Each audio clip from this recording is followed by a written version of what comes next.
Hey everyone, it's Jared, and today I'm here with a cool concept. Okay, this is something that I'm hoping to give to you that you can use as a springboard to something else, something cooler that is more of you, as opposed to just me giving you an exact beat or exact fill that then you parrot. And it's not really you, it's more of my orchestration that you're learning. So I'm gonna give you 3 ideas here. And in the intro, you saw me orchestrating these 3 ideas as 16th notes with the hi-hat going. It's kind of the glue that holds it together. So the first thing, very, very simple, okay? Anyone can do this, is a group of 3 with a bass drum. So it makes a group of 4. Right, left, left, kick.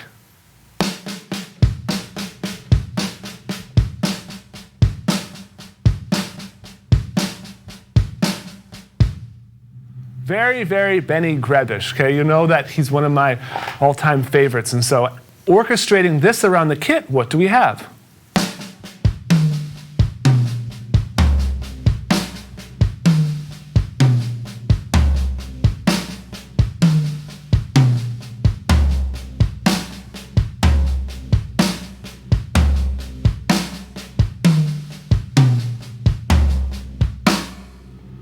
Then add in that hi-hat.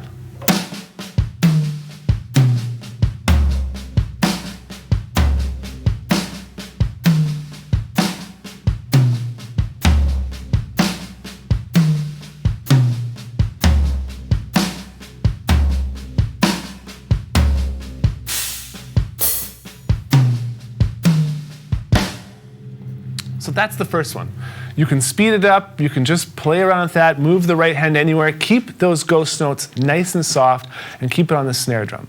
Eventually you can move it around, you can move it between the hi-hat and the snare, you can have another auxiliary thing here and do crazy, crazy things. But as a starting point, I'd recommend just really focusing on those soft ghost notes, because this is what gives our grooves and our solos and our fills a little bit more texture. And I find if you were to do it just all one volume,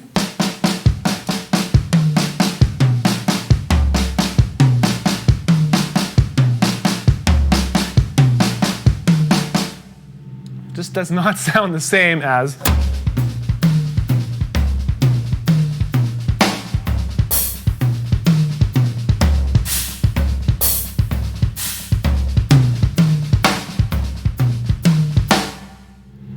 So you want that texture, right? That's what makes it feels good.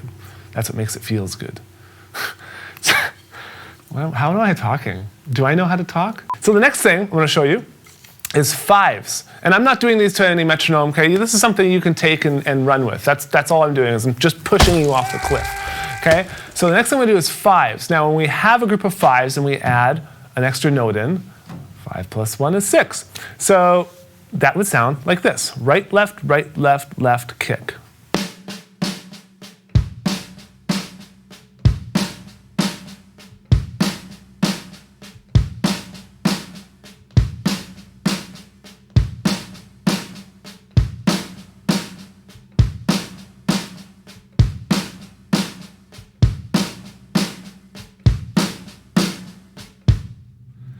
Now, orchestrating this as 16th notes becomes more of a challenge, because it's something that goes over the bar lines if you play more than 16 rotations, right? Because there's 16 16th notes in a bar. So if you have 6 notes and you play 2 rotations, we're already at 12 notes. 4 more is going to take us to the end of the bar. But we're going to keep playing that pattern of 6. And this is where you get some really unique orchestrations when you simply just move this around the kit. So as a starting point, it's really important for you to practice this pattern with a metronome as 16th notes. So if you have one of those metronomes that you can make the subdivision 16th notes, I'd recommend you do that and just line everything up nicely with that. I'll just play around with my hi-hat going on quarter notes so you can hear how it sounds.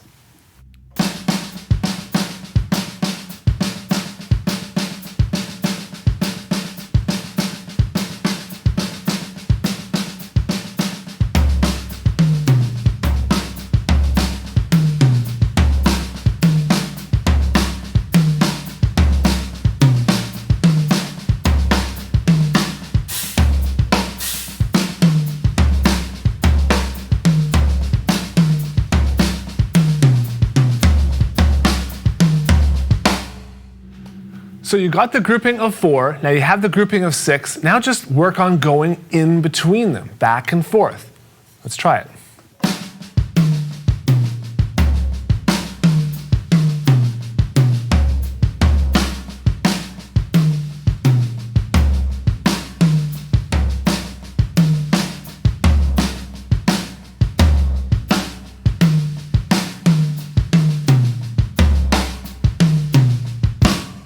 The final pattern I want to show you is right, left, right, left, right, left, left, kick. So it's an 8-note pattern. And it actually is really nice that it's an 8-note pattern because it fits nicely into the time that I'm used to playing, which is 4/4 common time, rather than it always being like a 7-note pattern or like a 3-note or only a 5-note pattern. But it has the payoff of a 7-note pattern because that's what the hands are doing. And the kick drum just kind of resolves it at each revolution. So let me play it for you.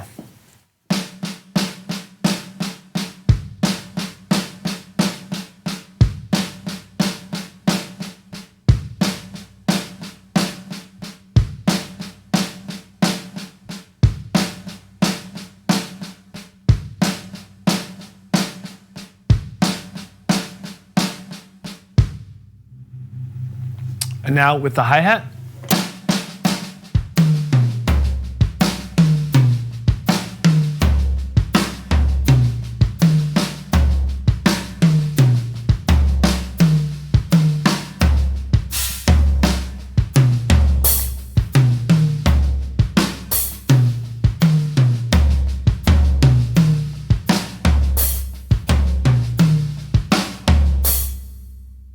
So you see here, as I'm just experimenting around, I'm coming up with all these cool patterns because it's just something a little bit different, something that I'm not really integrating a ton into my playing yet, but this is the starting point. This is like I planted the seed, and right now by experimenting around here, by teaching it to you, I'm just watering that seed, and hopefully over time it grows and into something special within my drumming. And what a great analogy that was, hey? Okay, so now let's do 3 or the 4s, the group of 3 with the kick. Let's do the 5s with the kick, so group of 6, and let's do the 7s. And let's just kind of play around with them. And as I'm playing, try and listen and pick out the different patterns. So find the groups of 4, the groups of 6, and the groups of 8. And the more you can identify it just by listening, the easier it will be for you to implement it into your playing. So here we go.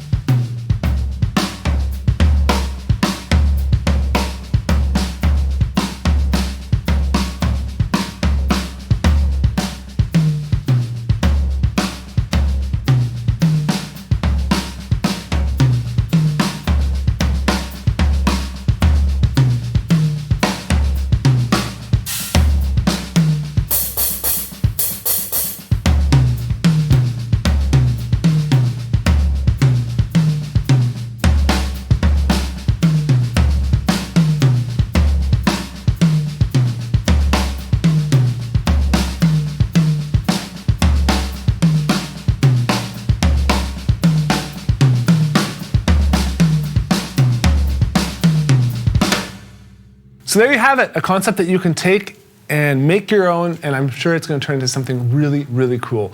Make sure that if you do post any videos of yourself playing this, tag me in it so I can check them out, leave a comment, maybe send, I sometimes randomly send out swag to people if I see that they're really putting in a solid effort. It's not like a contest per se, it's just something I love to do to really kind of hopefully just reward drummers or make drummers feel like there's someone listening and someone really paying attention to all the hard work you're putting in. And that's really what it's about, right? We want to get more drummers start playing drums and stay playing drums. This is what it's all about. So thank you so much for watching this video. I will see you in the next lesson.